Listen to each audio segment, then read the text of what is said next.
నమస్తే, welcome to star TV. ముందుగా headlines చూద్దాం. ఆలూరు తాలూకాలో వైసీపీ పార్టీ ఆఫీస్తో YCP party Aluru taluka MLA Virupakshi media సమావేశం. టిట్కో సంబరం, 2.5 లక్షల మంది గృహయోగం. ఇప్పుడు సమస్య ఏఐ కాదు, యుద్ధమే. మనీ కూపన్స్, తమిళ రాజకీయాల్లో కొత్త స్కీమ్. రోడ్డు ప్రమాదాల నివారణ ప్రతి ఒక్కరి బాధ్యత. నల్గొండ జిల్లా ఎస్పీ శరత్ చంద్ర పవార్.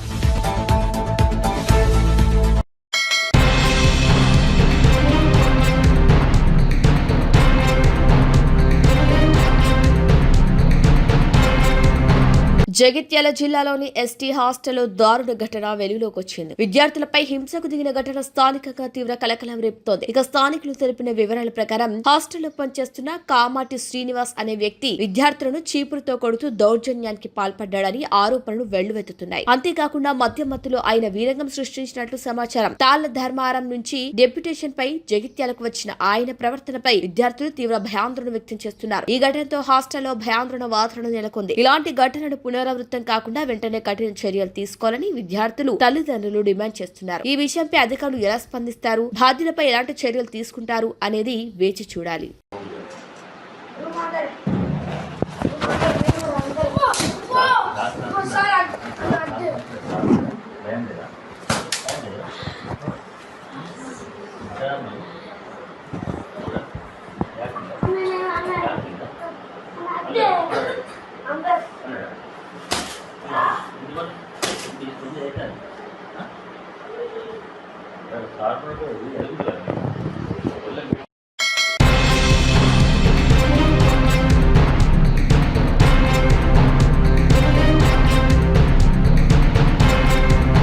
నల్గొండ పట్టణంలో అరైవ్ అలైవ్ కార్యక్రమంలో భాగంగా రోడ్డు భద్రతపై విస్తృత అవగాహన కార్యక్రమాన్ని జిల్లా పోలీస్ శాఖ ఘనంగా నిర్వహించింది. ఈ కార్యక్రమానికి ముఖ్య అతిథిగా హాజరైన జిల్లా ఎస్పీ శరత్ చంద్ర పవార్ మాట్లాడుతూ రోడ్లు ప్రమాదాలు ఎక్కువగా నిర్లక్ష్యం, అతివేగం మరియు ట్రాఫిక్ నియమాలను పాటించకపోవడం వలన జరుగుతున్నాయని తెలిపారు. ప్రతి వాహనదారు తప్పనిసరిగా ట్రాఫిక్ నియమాలను పాటించాల్సిన బాధ్యత కలిగి ఉండాలన్నారు. హెల్మెట్ వినియోగంపై ప్రజలు అవగాహన కల్పించేందుకు పోలీస్ కళా బృందం ప్రత్యేక ప్రదర్శన నిర్వహించింది. యమధర్మరాజు వేషధారణలో కళాకారులు హెల్మెట్ ప్రాముఖ్యతను తెలియజేస్తూ సందేశాన్ని ప్రజలకు చేరవేశారు. యువత అధిక వేగంతో వాహనాలు నడపటం ప్రమాదాలకు దారి తీస్తుందని ఎస్పీ హెచ్చరించారు. మద్యం సేవించి డ్రైవింగ్ చేయటం చట్టరీత్యా శిక్షార్హమని, అలాంటి వారిపై కఠిన చర్యలు తీసుకుంటామని పేర్కొన్నారు. ట్రిపుల్ రైడింగ్ చేయరాదని, డ్రైవింగ్ సమయంలో మొబైల్ ఫోన్ ఉపయోగించకూడదని, వాహన పత్రాలు సక్రమంగా కలిగి ఉండాలని సూచించారు. రాబోయే రోజుల్లో పాఠశాలలు, కళాశాలలు, గ్రామీణ ప్రాంతాల్లో మరిన్ని అవగాహన కార్యక్రమాలు నిర్వహించనున్నట్టు తెలిపారు. ఈ కార్యక్రమంలో additional SP Ramesh, DSP Sivaramareddy, సిఐలు, ఎస్ఐలు, పోలీసు సిబ్బంది, విద్యార్థులు మరియు వాహనదారులు పాల్గొన్నారు.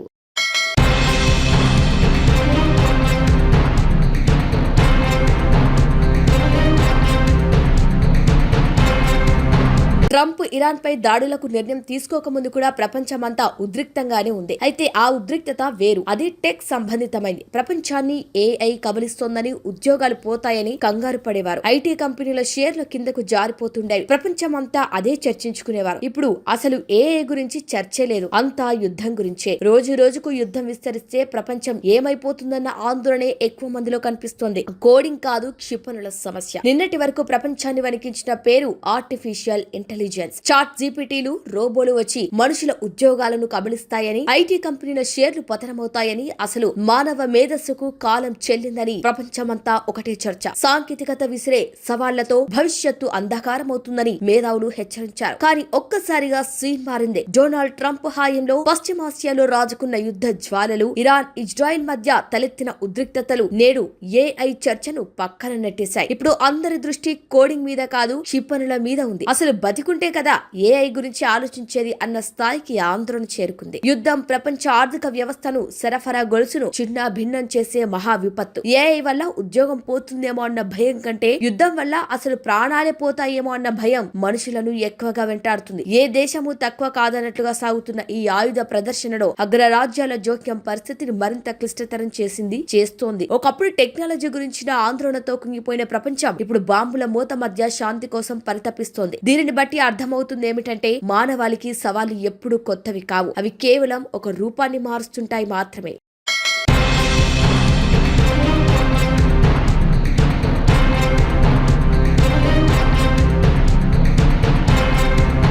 ఆంధ్రప్రదేశ్ నిరుపేదల సొంతింటి కలను నిజం చేస్తూ ఒకే రోజు 2.5 లక్షల టిడ్కో గృహ ప్రవేశాల మెగా కార్యక్రమం అట్టహాసంగా జరగనుంది. ముఖ్యమంత్రి నారా చంద్రబాబు నాయుడు నేతృత్వంలోని కూటమి ప్రభుత్వం అధికారంలోకి వచ్చిన అతి తక్కువ కాలంలోనే పెండింగ్ లో ఉన్న ప్రాజెక్టులను యుద్ధ ప్రాతిపదికన పూర్తి చేసి లబ్ధిదారులకు గృహ యోగం కల్పిస్తుంది. రాష్ట్ర వ్యాప్తంగా ఉన్న వివిధ మున్సిపాలిటీలో నిర్మించిన ఈ అపార్ట్మెంట్ తరహా గృహాలు నేడు పండుగ వాతావరణంలో లబ్ధిదారుల పరం కానున్నాయి. గత ప్రభుత్వం 10 ఏళ్ల కాలంలో టిడ్కో ఇళ్లను పూర్తిగా విస్మరించిందని, కనీస మౌలిక సదుపాయాలు కల్పించకుండా ఆ ఇళ్లను పాడుబెట్టిందనే విమర్శలు ఉన్నాయి. నిర్వహణ లేక అసంపూర్తిగా వదిలేసిన ఈ భవనాలు అసాంఘిక కార్యకలాపాలకు నిలయంగా మారటమే కాకుండా లబ్ధిదారులు కట్టిన సొమ్ముకు భద్రత లేని పరిస్థితి నెలకొంది. అయితే ప్రస్తుత ప్రభుత్వం బాధ్యతలు చేపట్టిన వెంటనే టిడ్కో గృహాలపై ప్రత్యేక దృష్టి సారించి నిధులు విడుదల చేసి మరీ రోడ్లు, డ్రైనేజీ, విద్యుత్, తాగునీటి సౌకర్యాలు అత్యంత వేగంగా పూర్తి చేయించింది. ఈ ఇళ్ల పంపిణీలో ప్రభుత్వం లబ్ధిదారులకు భారీ ఊరటనిస్తూ సబ్సిడీలను, రిజిస్ట్రేషన్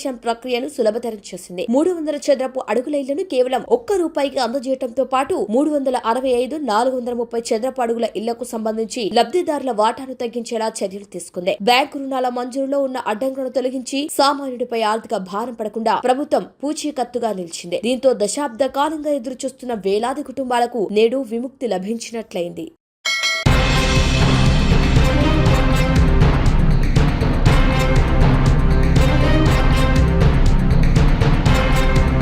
తిమ్మాజిపేట పోలీస్ స్టేషన్ లో ఏసీబీ దాడులు నిర్వహించింది. ఈ నెల 5న మరికల్లో అక్రమంగా మట్టి తరలిస్తున్న జేసీబీ 2 ట్రాక్టర్లను పట్టుకున్నారు పోలీసులు. మైనింగ్ కు 60,000 ఫైన్ కట్టిన వాహన యజమాని వాహన రిలీజ్ కోసం పోలీస్ స్టేషన్ కు వెళ్లాడు బాధితుడు. ఇక వాహనాల విడుదలకు 30,000 డిమాండ్ చేశారు ఎస్ఐ హరిప్రసాద్ రెడ్డి. 20,000 తీసుకుని అదనంగా 10,000 డిమాండ్ చేశారు ఎస్ఐ హరిప్రసాద్ రెడ్డి. వాహన యజమాని ఫిర్యాదు ఆధారంగా పోలీస్ స్టేషన్ లో సోదాలు నిర్వహిస్తున్నారు.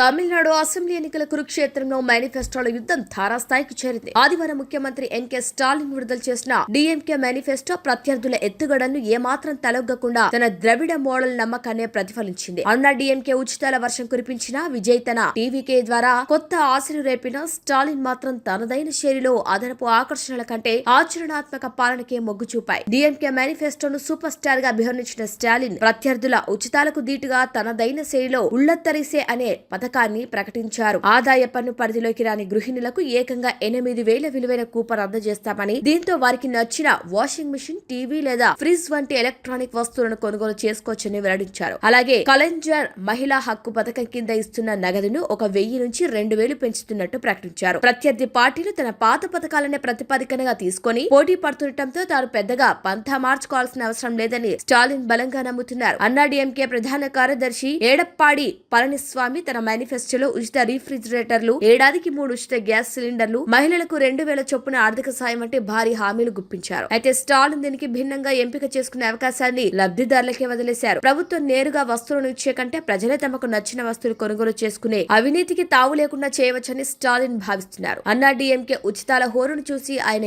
ఏమాత్రం ఆందోళన చెందకుండా తన పాత పథకాలనే స్కేల్ అప్ చేయటం ఆయన ధీమాకు నిదర్శనంగా నిలిచింది.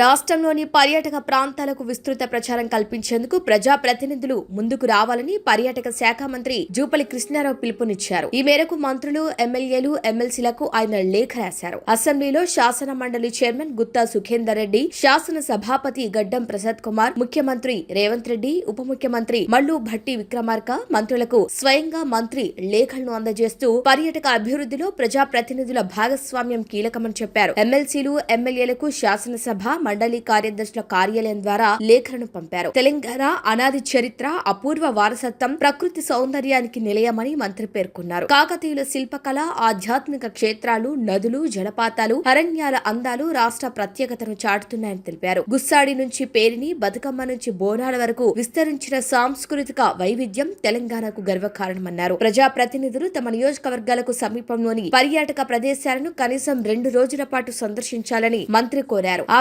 ప్రదేశాల విశిష్టత అనుభవాలను ప్రజలకు వివరించి పర్యాటకులను ప్రోత్సహించాలని సూచించారు. దీంతో ప్రజల్లో పర్యాటకంపై ఆసక్తి పెరుగుతోందని అభిప్రాయపడ్డారు. పర్యటనలకు సౌలభ్యం కల్పించేందుకు హరిత హోటళ్లలో వసతి కోసం ప్రత్యేక కూపన్ను అందజేస్తామని మంత్రి తెలిపారు. తెలంగాణ పర్యాటక, చారిత్రక, సాంస్కృతిక విశేషాలపై సమగ్ర డిజిటల్ సమాచారం, విజువల్ కంటెంట్ ను త్వరలో ప్రజాప్రతినిధులకు అందజేయనున్నట్లు పేర్కొన్నారు. పర్యాటక రంగం రాష్ట్ర ఆర్థిక అభివృద్ధికి శక్తివంతమైన సాధనమని మంత్రి పేర్కొన్నారు. ఉపాధి అవకాశాలు సృష్టి, గ్రామీణ అభివృద్ధి, కళాకారుల ప్రోత్సాహకంలో ఈ రంగం కీలక పాత్ర పోషిస్తుందని చెప్పారు. సామాజిక రుగ్మతలను రూపుమాపటంలో కూడా ప్రజాప్రతినిధుల పాత్ర ముఖ్యమని సూచించారు.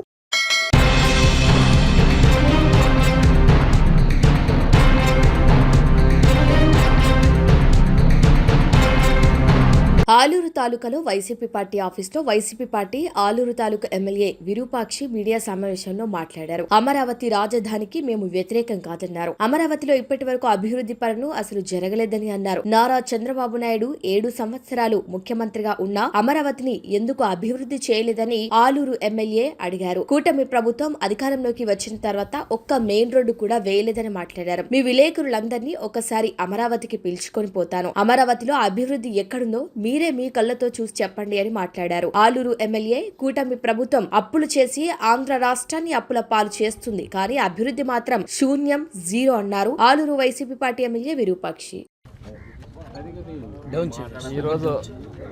ఈరోజు ఇక్కడికి వచ్చేసిన మన ప్రింట్ మీడియా, ఎలక్ట్రిక్ మీడియాలకి, అదేవిధంగా మా నాయకులందరికీ ప్రత్యేకంగా ధన్యవాదాలు. ఈరోజు అమరావతిలోన రాజధాని గురించి ఆయన చంద్రబాబు నాయుడు గారు తీర్మానం చేసినారు. అది ఎవరు అడ్డంకులు ఉన్నారని మీరు తీర్మానం చేసినారు. అదేవిధంగా మేము అడిగేది ఒకటే, నేను కానీ ఒకసారి మీకు బస్సు పెడతాను మన ఎలక్ట్రిక్ మీడియా, మన ప్రింట్ మీడియాకి. మీరు చూస్తారు అక్కడ వీళ్ళు చెప్పేది ఒకటి, ఆడ జరుగుతుండేది అసలు శూన్యం. వీళ్ళ అప్పులు మాత్రము కోట్లు అప్పులకు వస్తున్నారు. ఆడ పని మాత్రం చేతిలో పని లేదు. మేము ఒకటే అడిగేది, రాజధానికి మా జగన్మోహన్ రెడ్డి కానీ ఎవరైనా కానీ రాజధానికి ఎవరు వ్యతిరేకం కాదు. రాజధాని అమరావతిలో ఉండాలన్నాడు ఆయన రాజధాని తీసేసని ఎప్పుడు అనలే. అంటే 3 దగ్గర డెవలప్మెంట్ కావాలని, కర్నూలు, విశాఖపట్నం చేయాలనుకున్నాడు, కానీ రాజధాని ఎప్పుడు తీసేయాలని అని మాట అనలే. మీరు ప్రజలకు చెప్పిన వాగ్దానాలు, ఆడ రైతులు ఉన్నారు, రైతులకి ఏం చేయలేరు. మీరు ఫస్ట్ మీరు ల్యాండ్ దాదాపుగా 50,000 ఎకరాలు తీసుకున్నారు. 50,000 ఎకరాలకి మీరు చెప్పింది ఏది, 1 ఎకరానికి 2 కోట్లు ఖర్చు వస్తుంది అన్నారు. 1,00,000 ఆ లెక్కలు అయితే 50,000 ఎకరాలకి 1,00,000 కోట్లు కావాలా. అదేవిధంగా మళ్ళా ఆ 50,000 ఎకరాలకు దేవుడేరుగా వాళ్ళకి ఎక్కడున్నాయో తెలియదు పాపం. అక్కడ ఉన్న వాళ్ళకి, వాళ్ళు అక్కడ భూములు ఇచ్చిన వాళ్ళకి, వాళ్ళు అక్కడ పంట పండించేకి లేకుండా అయిపోయింది. ఆ పోనీ ఆ ల్యాండ్ ఎక్కడ చూపిస్తారంటే ఎక్కడ లేదు. కొంతమందికి చెరువులో చూపిస్తారు, కొంతమందికి ఎక్కడ చూపిస్తారు ఇంతవరకు వాళ్ళకి తెలియదు. వాళ్ళు అయోమయంలో ఉన్నారు. ఆ ముందు ఇచ్చిన 50,000 ఎకరాలే ఇప్పుడు మళ్ళా 40,000 ఎకరాలు కావాలంటున్నారు. అంటే మీరు ఏం చేస్తున్నారంటే, మీరు అప్పులు కోసడానికే మళ్ళీ 40,000 మళ్ళీ చూపుతున్నారు. ఈ తీర్మానము 14 నుంచి 19 వరకు నువ్వే ఉన్నావు సీఎంగా, ఇప్పుడు 2 ఏళ్ళు సీఎంగా. మేము ఒకటే అడుగుతున్నాం, నువ్వు 7 ఏళ్ళు ముఖ్యమంత్రిగా ఉన్నావు. 7 ఏళ్ళలో ఏం డెవలప్మెంట్ చేసినావు ఆ రాజధానిని? అయిపోయి 3 బడ్జెట్లు అయిపోయా, ఉండేది 2 బడ్జెట్లు నీ న్యాయంలో ఇప్పుడు అయిపోతుంది. ఇది ఎక్కడన్నా రాజధానిలోనే ఎక్కడన్నా ఒక్క శాశ్వతమైన బిల్డింగ్ కట్టినావా? అన్నీ ఇప్పుడు హైకోర్టుని మామూలుగా తాత్కాలికంగా, అసెంబ్లీని తాత్కాలికంగా, ఇవన్నీ ఎందుకంటే మీరు అడిగేవాళ్ళు లేరని మా జగన్మోహన్ రెడ్డి మీద బురదలడానికే మీరు మాట్లాడుతున్న తప్పుడు అసెంబ్లీలో తీర్మానం చేసుకోను. దాన్ని నువ్వు ఎక్కడ పోయినా జగన్మోహన్ రెడ్డి తిట్టేకి మాత్రమే మీరు మీ నాయకులు. ఆయన మాట్లాడతాడు అచ్చెన్నాయుడు గారు అసెంబ్లీలోన ఏమన్నా అది ఏదో నోరా నీది ఏమది కాల్చి చంపేస్తాడంట ఆయనక. అంటే నీ మంత్రి పదవి కోసం తీసేస్తారేమో నీకు డౌట్ వచ్చిందేమో, అందుకోసము అంటే జగన్మోహన్ రెడ్డి తిడితే అట్లే పెడతారు. ఈ విధంగా అంత అసభ్యంగా మాట్లాడతారు మీరు అధికారంలో ఉండేది మీరు. మిమ్మల్ని అడ్డుకునే వాళ్ళు ఎవడు చెప్పు? ఎవడన్నా అడ్డుకుంటారా? ప్రజల సొమ్ము దాచుకుంటున్నారు మీరు. 1000 కోట్లు వారమానము 3000 కోట్లు 4000 కోట్లు అప్పులు కోస్తున్నారు తప్ప దాదాపు 3,50,000 కోట్లు.